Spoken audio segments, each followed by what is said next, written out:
Alright, here we are. May a long weekend. Got a couple days of work done on this car.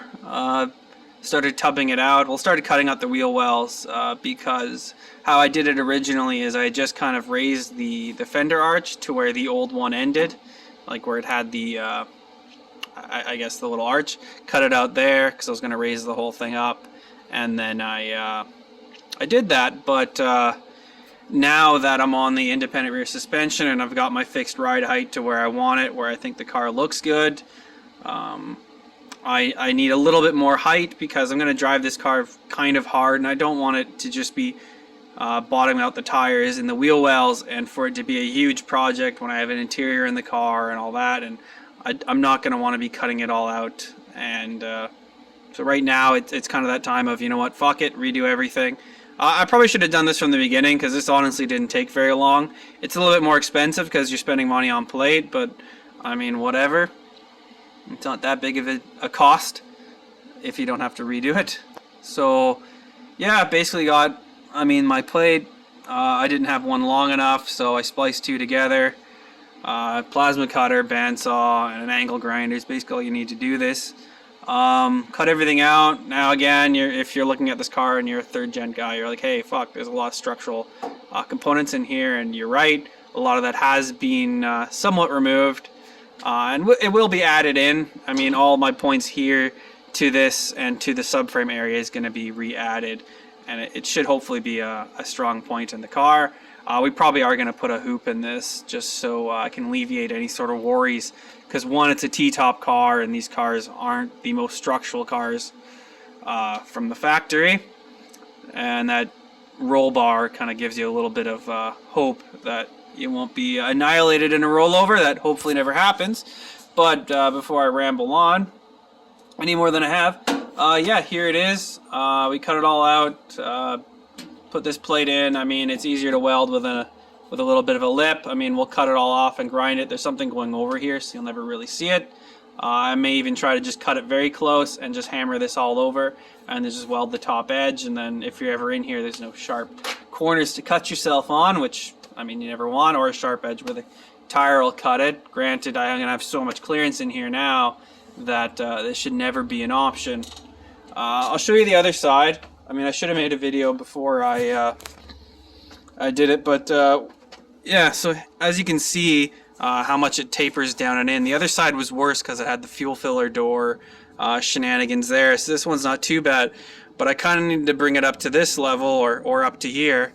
And I mean, I'll be copying the other side with an actual template, so I have two sides that are the exact, as these are just slightly off.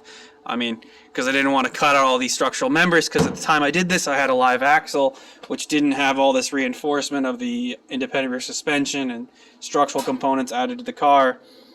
So yeah, basically I'm going to have to do it to this side as well, but this side should be easier, as I just need to copy what I did here. You can see it, it's in there. It's not the prettiest tub. It's not the ugliest tub, but I don't even know if you really can call it a tub or what you want to call it. Just redoing fender wells. I mean, there I'm going to have to redo a little bit just for the fact that I don't really need any room in because this suspension is so narrow that I went a little bit too narrow than I needed to, but I mean, I wanted to see where I could get narrowing this thing up. So I'm probably going to have to cut basically this out, probably cut along there, and then put another panel in, and it'll be fine. I mean, my wheel is going to be about here, and it's traveling up and down. It's not turning in or out. So I mean, this radius here is all I basically need, and yeah, we should be fine in that, because there's about 2 inches of room in front of the tire.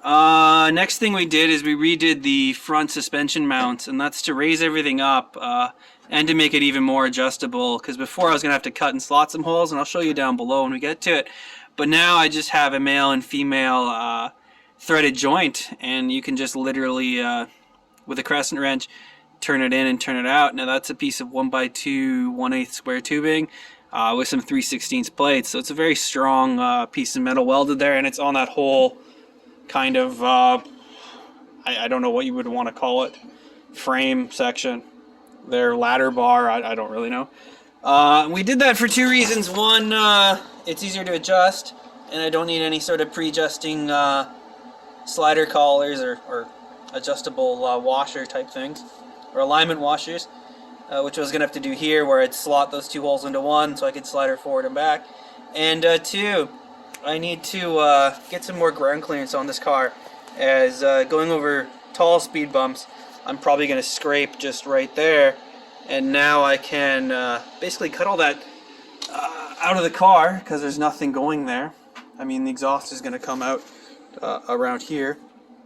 So yeah, I'm basically going to cut it from probably this frame member here, or even probably here, and run it flat all the way back, because just the seats I'm putting in, my height and size, I don't need the seat to be super low in this car, because I'm not a tall dude. I actually need it at kind of a higher height than normal. And yeah, it's going to give me that ground clearance. It's not going to sacrifice the seats being super high up. I'll have a little bit more room for exhaust, although I'll just run them through the trans tunnel because there's no torque tube anymore, so that really opens up the trans tunnel being huge, because there's no suspension components going all the way down. So yeah, before I ramble on too far, that's where I'm at. That's what I've done. Any questions or comments, just put them on down below and I'll try to get back to you. Smell you later.